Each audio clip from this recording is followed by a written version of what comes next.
আমাদের আজকের এই অনুষ্ঠানের প্রধান অতিথি বাংলাদেশ জাতীয়তাবাদী দলের ভারপ্রাপ্ত চেয়ারম্যান, যিনি খুব শীঘ্রই আমাদের মাঝে ফিরে আসবেন এবং আমরা আশা করছি 25 তারিখ এই মাসের তিনি আমাদের দেশে আমাদের সঙ্গে থেকেই দেশ গড়ার নেতৃত্ব দিবেন। দেশ গড়ার কাজে মাঠে ময়দানে যেভাবে প্রেসিডেন্ট জিয়া, যেভাবে দেশনেত্রী বেগম খালেদা জিয়া আমাদের সঙ্গে থেকেই কাজ করেছিলেন এবং ওনাদেরই জ্যেষ্ঠ সন্তান বিএনপির ভারপ্রাপ্ত চেয়ারম্যান জনাব তারেক রহমান আজকের প্রধান অতিথি তার বক্তব্য রাখছেন। এখন তার বক্তব্য রাখছেন দেশ গড়ার ধন্যবাদ ধন্যবাদ আনি। বিসমিল্লাহির রহমানির রহিম। আসন্ন জাতীয় সংসদ নির্বাচন এবং জনপ্রত্যাশা শীর্ষক আজকের এই আলোচনা সভার সম্মানিত সভাপতি জনাব মির্জা ফখরুল ইসলাম আলমগীর সাহেব, মঞ্চে উপস্থিত সম্মানিত আলোচকবৃন্দ, সামনে উপস্থিত বরেণ্য অতিথিবৃন্দ, সম্মানিত অতিথিবৃন্দ, সাংবাদিক ভাই বোনেরা, উপস্থিত সকল উপস্থিতিবৃন্দ, আসসালামু আলাইকুম। এখানে আলোচকবৃন্দরা যে সকল বিষয়ে আলোচনা করে গিয়েছেন আমি শুনছিলাম এবং আমি চিন্তা করছিলাম যে কোন বিষয়টি নিয়ে বলবো, বিকজ কম বেশি কনসার্নিং যেগুলো বিষয় দেশের, সেটি সাংবিধানিক হোক, সেটি আইনগত হোক, সেটি রাজনৈতিক হোক, সেটি উন্নয়নমূলক হোক, প্রায় সবগুলো বিষয়ই কম বেশি সকলেই ছুঁয়ে গিয়েছেন। তো আমি খুব চিন্তার মধ্যে ছিলাম যে কোথা থেকে শুরু করব। টু বি অনেস্ট, আমি এখনো একটু কনফিউশনের মধ্যে আছি যে কোথা থেকে শুরু করব, বিকজ অলমোস্ট সবই আলোচনা হয়ে গিয়েছে।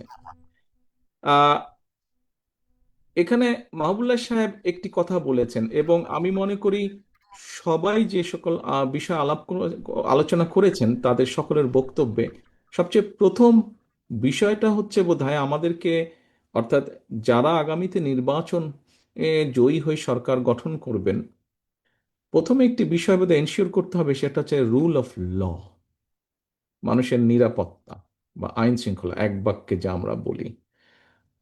এই জিনিসটাকে প্রথমেই বোধহয় আমাদের চেষ্টা করতে হবে সর্বশক্তি দিয়ে এটাকে এনশিওর করার। তাহলে অনেক কিছুর পসিবিলিটি আছে যে সমস্যাটা কমে আসবে, বাকি কাজগুলো তারপরে শুরু করা যাবে। দ্বিতীয় বিষয়টি হচ্ছে আরেকটি বিষয়, এখানে আহ ডক্টর জাহিদুর রহমান সাহেব উনি ওনার কথায় বলেই গিয়েছেন বক্তব্যে, যে আমরা দেখেছি বিগত যে লম্বা টাইম যে স্বৈরাচার ছিল অন্যায্য বিভিন্ন জায়গায়, সেটা সমাজ, শ্রেণী, প্রশাসন, ব্যবসা, বিভিন্নভাবেই হোক, বিভিন্ন স্তরে বহু ধরনের মানুষকে যার যেটা প্রাপ্য নয় অন্যায্য সুযোগ সুবিধা দেওয়া হয়েছে। এটি একটা হ্যাবিটের মতন হয়ে গিয়েছে। কাজে এই পরিস্থিতির বা এই অভ্যাসের পরিবর্তন করতে হবে। অর্থাৎ দুর্নীতির এক কথায় যদি বলি আমরা, সাধারণ স্বাভাবিক কথায় দুর্নীতির লাগাম টেনে ধরতে হবে। সম্মানিত আলোচকবৃন্দ, সম্মানিত উপস্থিতিবৃন্দ, আপনাদের বক্তব্যেই আপনারা বলে গিয়েছেন যে বিষয়টা, কোনো বিষয়টি উপস্থাপিত কোনো বিষয় খুব সহজ না। রাইট ডিসিশন, পপুলার ডিসিশন খুব সহজে নেওয়া যায়, বাট রাইট বা কারেক্ট ডিসিশন সবসময় পপুলার ডিসিশন যে রাইট হয় তা নয়, এবং সেজন্য রাইট ডিসিশন নেওয়াটা খুবই কষ্টকর ব্যাপার। মাহবুবুল্লাহ সাহেব ওনার কথায় আরেক জায়গায় বলেছেন যে রাইট ডিসিশন নিতে হলে অনেক সময় নিজের আপনজনকেও সরিয়ে রাখতে হয় বা দূরে রাখতে হয়। উদাহরণ দিয়ে উনি বলেছেন, আমি ওনার সাথে সম্পূর্ণ একমত। আহ, এখানে অনেকজন অনেকগুলো কথা বলেছেন। আমি একটা ভিন্ন, যদিও বিষয়টি আমি অন্য অন্য জায়গায় আলোচনা করেছি আপনাদের সামনে, যতগুলো আপনারা বিভিন্ন বিষয় উপস্থাপন করেছেন, কম বেশি আপনাদের সামনে যে ফোল্ডারটি আমরা দিয়েছি, প্রত্যেকের কাছে যে ফোল্ডারটি দিয়েছি, এই ফোল্ডারে যদিও 7টি বিষয় আমরা মূল এমফেসাইজ দিচ্ছি, এগুলো ডিটেল বিষয়গুলি আমরা আমাদের ম্যানিফেস্টোতে দেবো এবং আরও অনেকগুলো বিষয় থাকবে ম্যানিফেস্টোতে। কিন্তু একটি রাজনৈতিক দল হিসাবে আমরা যখন মানুষের কাছে যাচ্ছি নির্বাচনকে সামনে রেখে, জনপ্রত্যাশাকে সামনে রেখে, যখন ভোটের জন্য চাইছি, খুব বেশি জিনিস সাধারণত মানুষ মনে রাখতে পারে না। মানুষের যেটা প্রয়োজন, যেটা ডক্টর জাহিদুর রহমান সাহেব বলেছেন, যে জনগণ বলতে আমরা যাদের কাছে বিভিন্ন শ্রেণীর কাছে বিভিন্ন জিনিসের প্রায়োরিটি আছে। তো অধিকাংশ মানুষের কাছে, সাধারণ প্রান্তিক মানুষের কাছে যে বিষয়গুলো প্রায়োরিটি, আমরা সেইগুলোকে অ্যাড্রেস করেছি এবং সেই জিনিসগুলো আপনাদের সামনে আমরা আজকে ফোল্ডারের মধ্যে উপস্থাপন করেছি। আহ, একটি জিনিস, আমার কথাটা হয়তো একটার সাথে একটা একটু পুরোপুরি মিল নাও থাকতে পারে, তবে বোঝানোর স্বার্থে আপনারা যে বিষয়গুলো আলোচনা করেছেন তার বাইরে আপনাদের সামনে আরো সমস্যার গভীরতা বোঝানোর জন্য দু একটি বিষয় আমি তুলে আনতে চাই। এই ঘরে আপনারা যারা উপস্থিত আছেন, আমাদের আজকের এই অনুষ্ঠানের আমন্ত্রিত অতিথিবৃন্দ, সাংবাদিক ভাইরা, এমনকি এই হোটেলের যারা স্টাফ বৃন্দ আছেন, যে কয়জন মানুষ এই ঘরে উপস্থিত আছেন, কম বেশি প্রত্যেকেই আপনারা ঢাকা শহরে থাকেন। প্রতিদিন আপনাদেরকে ঢাকা শহরের জ্যামটা পোহাতে হয়, ট্রাফিক জ্যাম। আমরা এখানে কেউ কিন্তু ট্রাফিক জ্যাম নিয়ে কথা বলিনি, কিন্তু এটা এমন একটা বিষয় যেটি অবশ্যই আগামী সরকারকে অ্যাড্রেস করতে হবে। তা হলে যেভাবে এনার্জি, যেভাবে সময়, পরিশ্রম সবকিছু নষ্ট হয়ে যাচ্ছে, যা প্রতিদিন পিছিয়ে নিয়ে যাচ্ছে জাতিকে, এটা সয়ে যাচ্ছে মনে হচ্ছে আমাদের, কিন্তু এটা সয়ে গেলে তো চলবে না। আমাদেরকে এর সলিউশন বের করতে হবে। ঢাকা শহরে একটা পরিসংখ্যান, আমি জানি না এই মুহূর্তে কতটুকু সেটা সঠিক, প্রায় 1.5-2 কোটি মানুষ বাস করতেও শুনতাম, আমরা জানতাম, বাট এখন নতুন পরিসংখ্যান বলছে এটা বোধহয় 3 কোটির কাছাকাছি প্লাস মাইনাস হবে। এত মানুষ ঢাকা শহরে বাস করে। সেই মানুষের মধ্যে এতগুলো 3 কোটি মানুষও যদি বসবাস করে, 2.5 কোটি মানুষও যদি বসবাস করে, আমাদেরকে ধরে নিতে হবে প্রতিদিন প্রায় 2 কোটি মানুষ অন্তত চলাফেরা করছে। এই 2 কোটি মানুষ স্বাচ্ছন্দ্যে, কম বেশি স্বাচ্ছন্দ্যে চলাফেরা করবে এরকম পরিস্থিতি আমাদেরকে তৈরি করতে হবে। সেটি বোধহয় নেই। চলাফেরার জন্য এনাফ স্কোপ তাদের থাকতে হবে। বিভিন্ন different kind of transportation, mobility থাকতে হবে। সেই বিষয়টি আলোচিত হয়নি। তবে এটি আপনারা দেখছেন, ফিল করছেন। আমি আরেকটি গুরুত্বপূর্ণ কথা বলি। ঢাকা শহরে যদি 3 কোটি মানুষ থেকে থাকে এই মুহূর্তে, 2.5 থেকে 3 কোটি মানুষ থেকে থাকে, একজন মানুষের প্রতিদিন প্রয়োজন হয়, সব রকম কাজের জন্য প্রয়োজন হয় 100 লিটারের মতন পানি। এই মুহূর্তে ঢাকা শহরে যদি আন্ডারগ্রাউন্ড ওয়াটার আমাদেরকে বের করতে হয়, প্রায় 1000 ফিটের কাছাকাছি আমাদেরকে নিচে যেতে হয়। আন্ডারগ্রাউন্ড ওয়াটার লেভেল এতটা নিচে চলে গিয়েছে। আহ খুব কাছে যেটা নদী, বুড়িগঙ্গা নদী, এই বুড়িগঙ্গা নদীটার পানি সম্পূর্ণ ব্যবহারের অযোগ্য। তার থেকে একটু দূরে শীতলক্ষ্যা নদী, এটা মোটামুটি ব্যবহারের অযোগ্যের কাছাকাছি চলে এসছে। তারপরেও সেখান থেকে পানি এনে ফিল্টার করে বা পিউরিফাই করে ব্যবহার করা হচ্ছে, কিন্তু সেটার পরিমাণ ধীরে ধীরে কমে আসছে। এখনই যদি আমরা সচেতন না হই। নতুন করে যেই পানি প্রজেক্ট হচ্ছে, এটা মেঘনা নদী থেকে আনছে।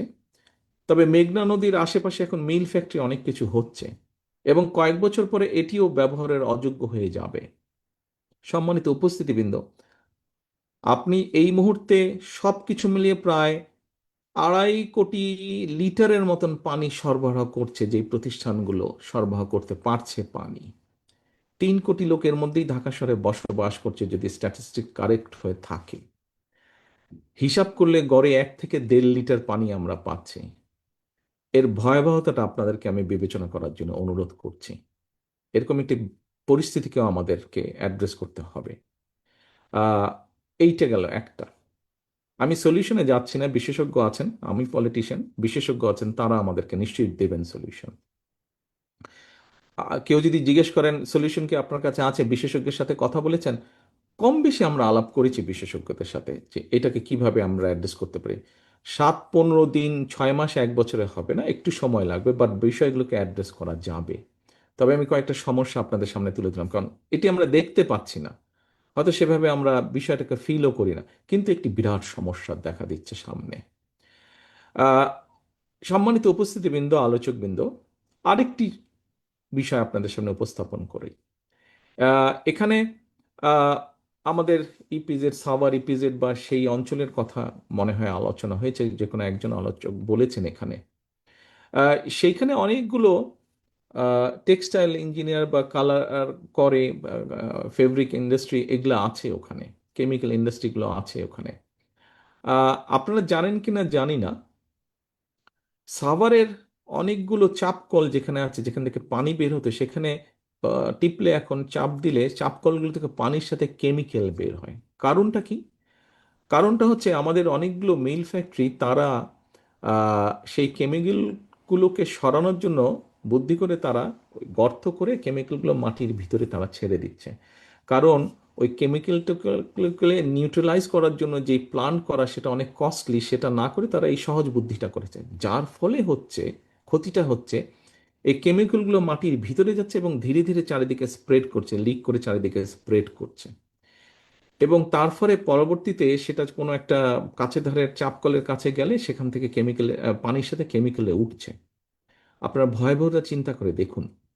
আহ, এরকম একটা বিষয় যেখানে পুরো সয়েল, পানি তো নষ্ট হচ্ছে, পুরো সয়েলকে নষ্ট করে দিচ্ছে।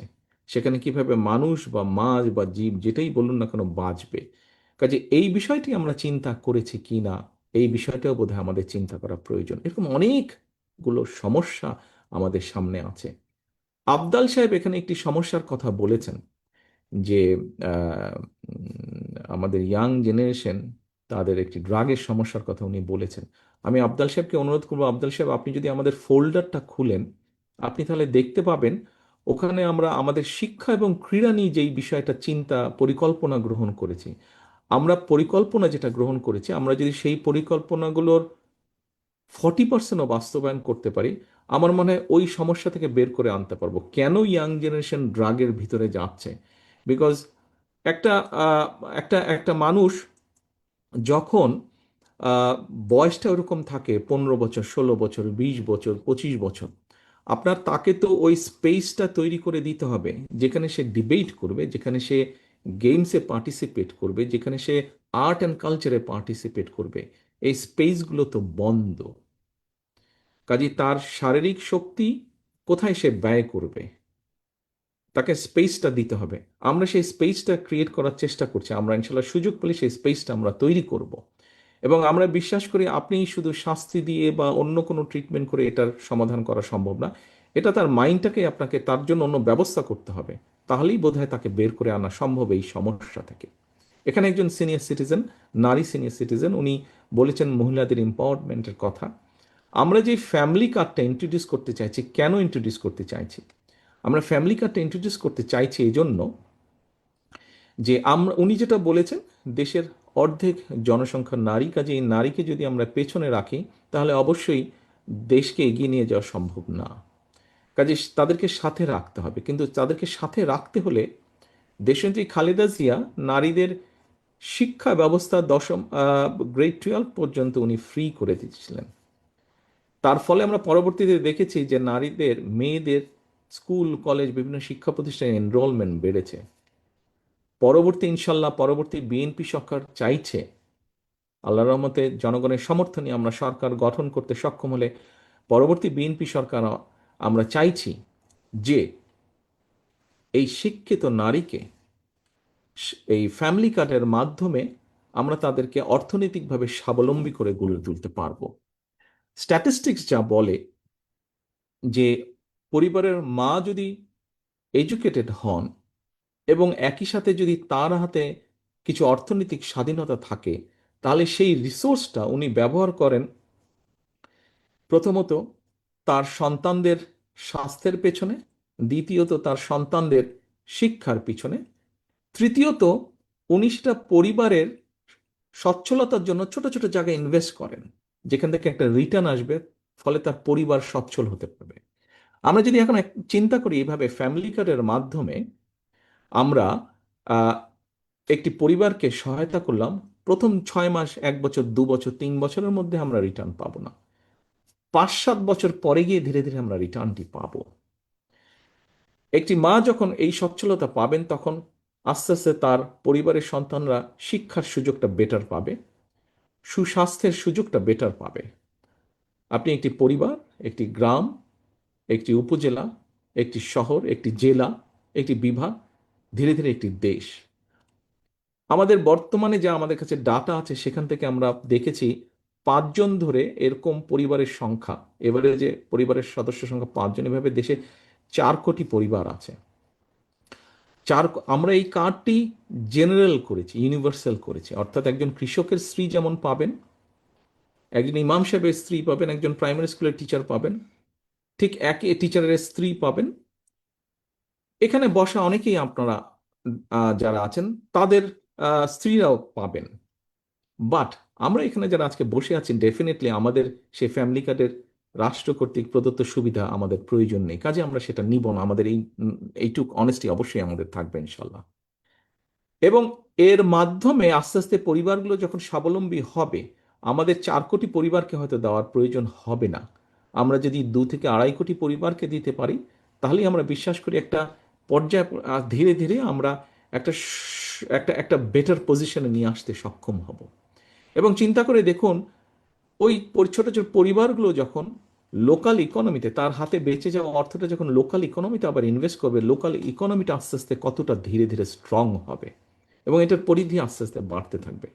এখানে ক্রিয়েটিভ ইন্ডাস্ট্রির কথা একজন বলেছেন।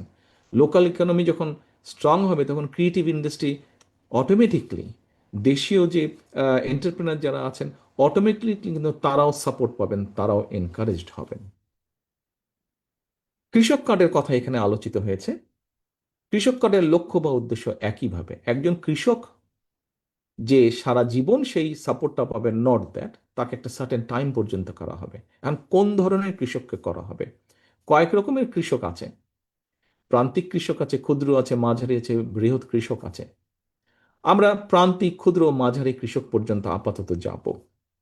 আমাদের বর্তমান যে ডাটা আমাদের হাতে অ্যাভেলেবেল ডাটা আছে, তাতে 1.5 কোটির মতন কম বেশি কৃষক আছে। এর মধ্যে আবার কয়েক ভাগ আছে।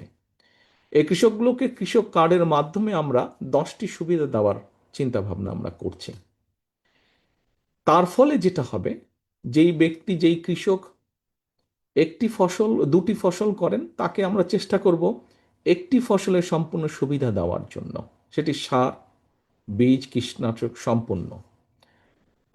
আমাদের হিসাব বলে তাকে যদি কন্টিনিউস 5 থেকে 7 বছর আমরা সাপোর্টটা দিতে পারি, প্রান্তিক কৃষক ক্ষুদ্র কৃষকে পরিণত হবার সম্ভাবনা প্রচুর, ক্ষুদ্র কৃষক মাঝারি কৃষক হবার সম্ভাবনা প্রচুর।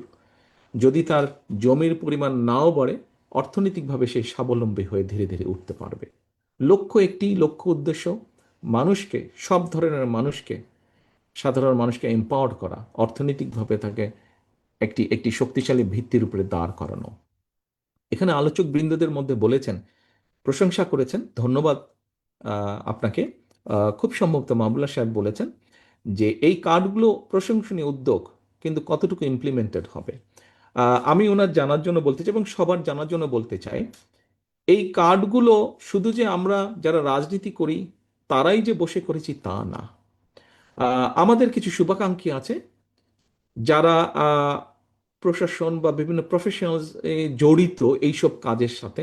আমরা তাদের পরামর্শ নিয়েছি যে কিভাবে কাজগুলোকে, আমরা যখন শুরু করব কাজগুলোকে, কিভাবে এই কাজগুলোকে সরকারের নিয়ম কানুনের মধ্যে আমরা ইমপ্লিমেন্ট করতে পারবো, সেই বিষয়গুলো আমরা আলোচনা করেছি, সেই বিষয়গুলো আমরা বিবেচনা করেছি। বাজেটের সংস্থান কিভাবে হবে, কিভাবে করতে হবে, কোথা কোথা থেকে বাজেটগুলো আসবে, কোন বাজেটটা অপ্রয়োজনীয় সেটাকে কাট করে এখানে এনে আমরা অ্যাড করব, এই ডিটেল কাজগুলো করা হয়েছে। কিন্তু একটি লিফলেটের মধ্যে যেহেতু এত ডিটেল দেওয়া সম্ভব না, সেজন্য আমরা এই বিষয়গুলো, ডিটেল বিষয়গুলো আমরা এখানে উল্লেখ করিনি। আমরা মানুষের স্বাস্থ্য সেবা যেটা এখানে আলোচনা হয়েছে, এখানে আমাদের যে কি নোট আজকে উপস্থাপন করেছেন আমাদের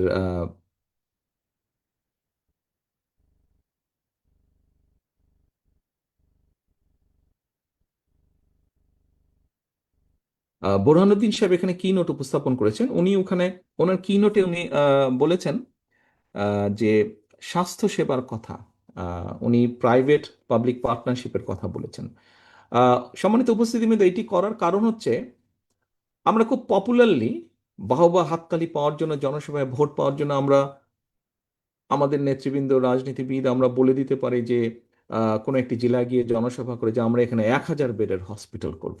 চিন্তা করে দেখুন, 1000 বেডের হসপিটাল যদি করতে হয়, সেটি শুরু থেকে শেষ পর্যন্ত করতে করতে একটি নির্বাচন একটি মেয়াদের সরকার পারই হয়ে যাবে, 5 বছরই পার হয়ে যাবে। তারপরে মানুষ এত সেবা পাবে। আমাদের কাছে অ্যাভেলেবল যে ডাটা আছে সেই ডাটা আমাদেরকে বলে এই মুহূর্তে সরকারি যে ইনফ্রাস্ট্রাকচার আছে হেলথ ফ্যাসিলিটি এবং বেসরকারি যেটি আছে মোটামুটি সমান সমান, ক্ষেত্র বিশেষে বেসরকারিটা একটু বেশি, নার্স ডাক্তার বেড সংখ্যা সবকিছু মিলিয়ে। আমরা সেই জন্য চিন্তা করেছি যে ধরুন উদাহরণ হিসাবে আমি বলি, পিজি হসপিটালের ক্যান্সার ডিপার্টমেন্ট যেটা, সেখানে যে কিমো মেশিন আছে এই কিমো মেশিনটা হয়তো 100 জন রোগীকে কিমো সাপোর্ট দিতে পারে, মাসে ট্রিটমেন্ট করতে পারে সেখানে, কিন্তু সেখানে রোগীর সংখ্যা হচ্ছে কিউতে, রোগীর সংখ্যা হচ্ছে লাইনে সিরিয়ালে রোগীর সংখ্যা হচ্ছে 200 জন, প্রতি মাসে জমা হচ্ছে 200 জন। এই মাসের 100 জন ক্লিয়ার করতে করতে আপনার আরো 200 জন মানে 300 জন হয়ে যাচ্ছে। ঠিক একইভাবে আহ, আমরা যদি ধরি এভারকেয়ার হসপিটালে যে ক্যান্সার ডিপার্টমেন্টটা আছে সেখানে যে কিমো মেশিন আছে ওটারও ক্যাপাসিটি 200 জন, কিন্তু যেহেতু ওটা প্রাইভেট হসপিটাল সেখানে সব ধরনের মানুষ যেতে পারে না, এফোর্ড করতে পারে না। তারা হয়তো মাসে 36টা রোগী পায়, 35টা রোগী পায়, পেশেন্ট পায় ওটার জন্য। বাকি হয়তো 70টা 65টা তাদের খালি থাকছে, দিতে পারছে না। আমরা যেটা চিন্তা করছি এরকম যারা আছে তাদের সাথে সরকার একটা কন্ট্রাক্টে আসবে যে আমি তোমার ওই যে 70টা ও তার সাথে বসে আমরা ক্যালকুলেট করবো যে তার কি খরচ, ম্যাক্সিমাম আমরা তাকে কত দিতে পারবো, আমাদের সরকারের কি খরচ হবে। তখন পিজি হাসপাতালের যে কিউতে 100 জন আছে এখান থেকে নিয়ে আমি 70 জন রোগী তাকে দিব এবং তাকে বলবো তুমি একে ট্রিট করো। এটি করার কারণটা হচ্ছে আমরা পলিসি এবং সবকিছু যদি ঠিক করে নিতে পারি মোটামুটিভাবে দ্রুততার সাথে, তাহলে 3 থেকে 6 মাসের মধ্যে আমরা রোগীদেরকে চিকিৎসা দিতে পারবো। ফলে একজন সিএনজি চালক হোক, একজন ছোট মুদির দোকান হোক, একজন দোকানের কর্মচারী হোক, মালিক হোক, একজন কৃষক হোক, তাকেও কিন্তু আমরা এভারকেয়ার হাসপাতালের মতন হাসপাতালে ট্রিটমেন্ট দিতে পারছি। শুনতে হয়তো আশ্চর্য লাগছে, কেউ কেউ হয়তো মনে মনে হাসছেন, চেষ্টা করতে তো দোষ নেই, পরিকল্পনাটা যখন গ্রহণ করেছি বাস্তবায়ন করতে তো দোষ নেই, আমরা যদি চেষ্টা করি তাহলেই আমরা পারবো। হলাম বা 100% সফল হলাম না, 50% তো ইনশাল্লাহ হতে পারবো আমরা, কিন্তু চেষ্টা উদ্যোগ নিতে হবে, চেষ্টা করতে হবে আমাদেরকে। এটি হচ্ছে খুব সংক্ষেপে আমাদের একটি চিন্তা, স্বাস্থ্যের ব্যাপারে একটি চিন্তা।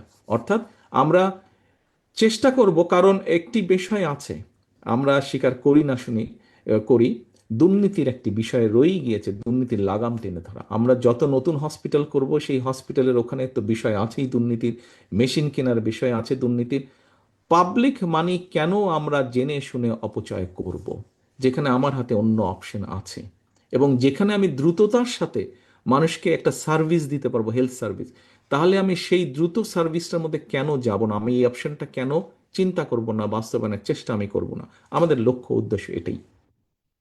আমরা আরেকটি বিষয় করতে চাইছি, আমরা যদি দেখি উপজেলা লেভেল পর্যন্ত হাসপাতাল যেগুলো আছে, আপনাদের জানার জন্য আমি একটি ইনফরমেশন দিই, উপজেলা লেভেল পর্যন্ত যে এই মুহূর্তে 51 বেডের হসপিটাল আছে, এই 51 বেডের মধ্যে 31 বেড করেছিলেন শহীদ রাষ্ট্রপতি জিয়া রহমান।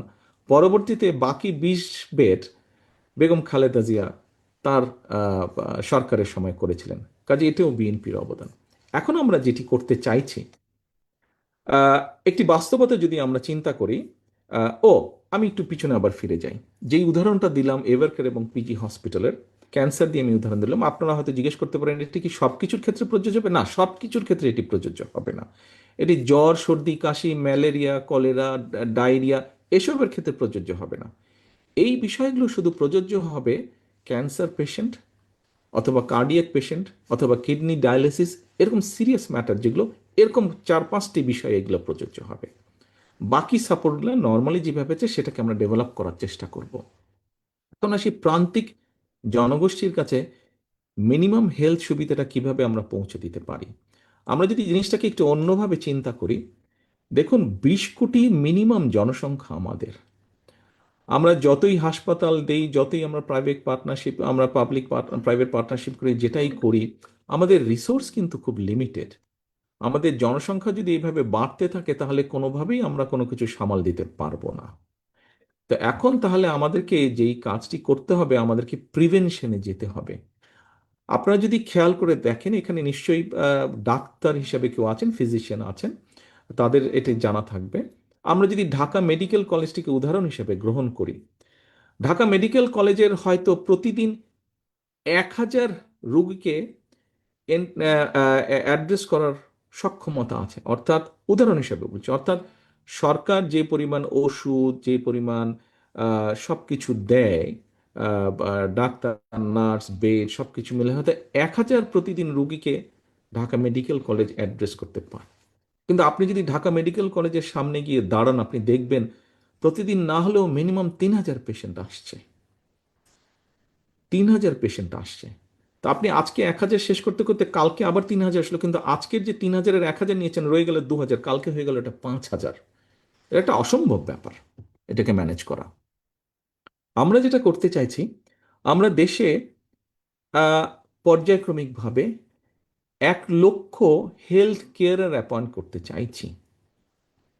এখন এই হেলথ কেয়ারারদেরকে আমরা বেসিক কতগুলা ট্রেনিং দিব। ছোটখাটো অসুখ তারা ঠিক করে দিতে পারবেন, অর্থাৎ প্রিভেনশনের উপরে আমরা জোর দিতে চাইছি। প্রিভেনশন, এটি ইউরোপে এখন খুব পপুলার।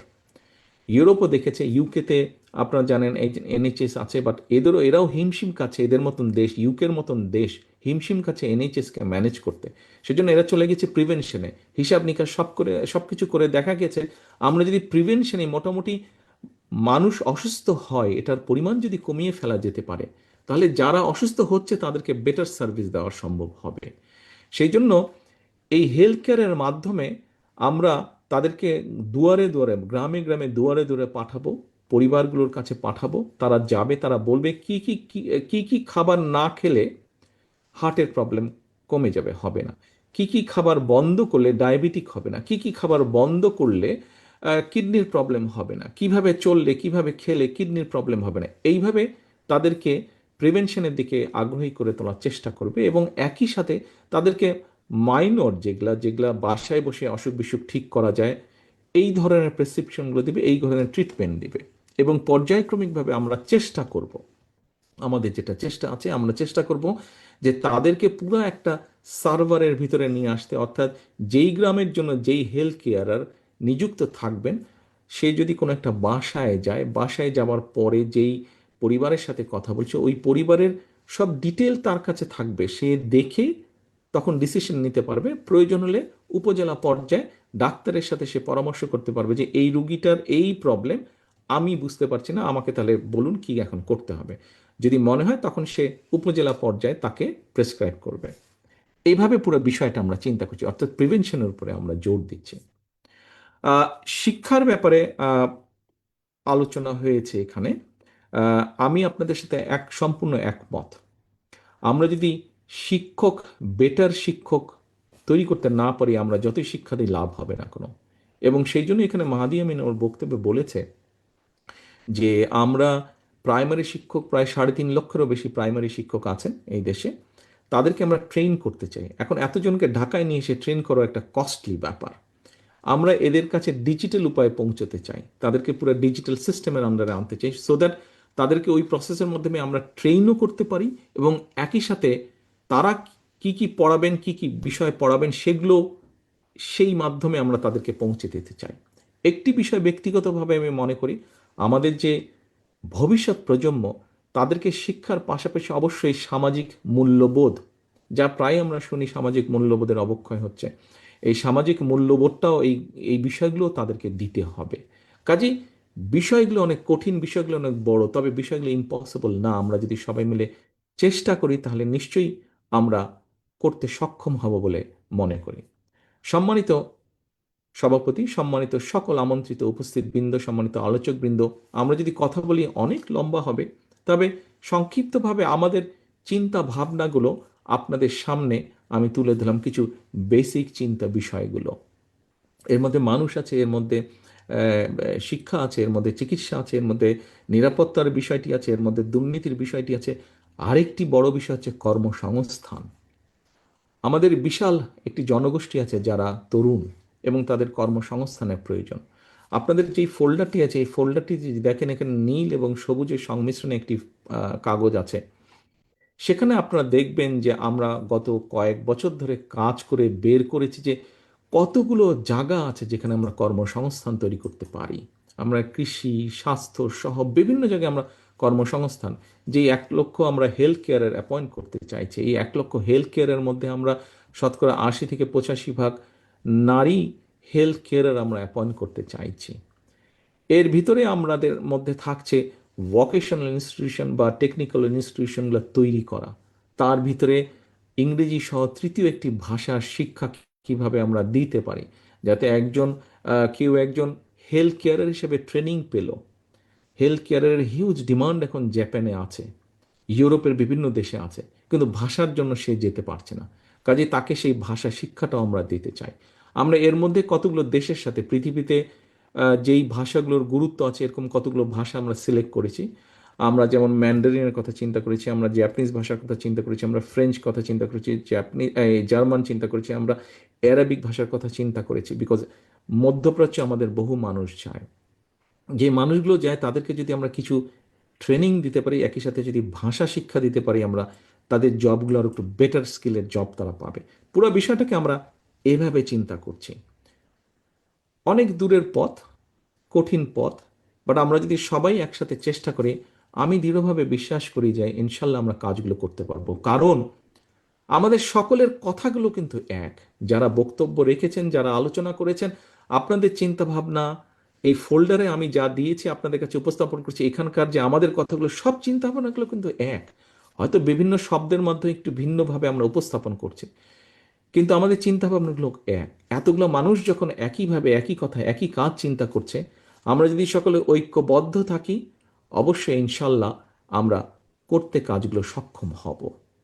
এখন আমাদের দায়িত্ব হচ্ছে যে একটি রাজনৈতিক দল হিসেবে, রাজনৈতিক দলের কর্মী হিসেবে, রাজনৈতিক দলের অ্যাক্টিভিস্ট হিসাবে আমাদের, এবং আমরা সকলে যারা বিশ্বাস করি যে এই কাজগুলো করলে দেশের এবং দেশের মানুষের ভাগ্যের পরিবর্তন ঘটবে, তাহলে আপনাদের সকলকে আমি একান্তভাবে বিনীত অনুরোধ করব।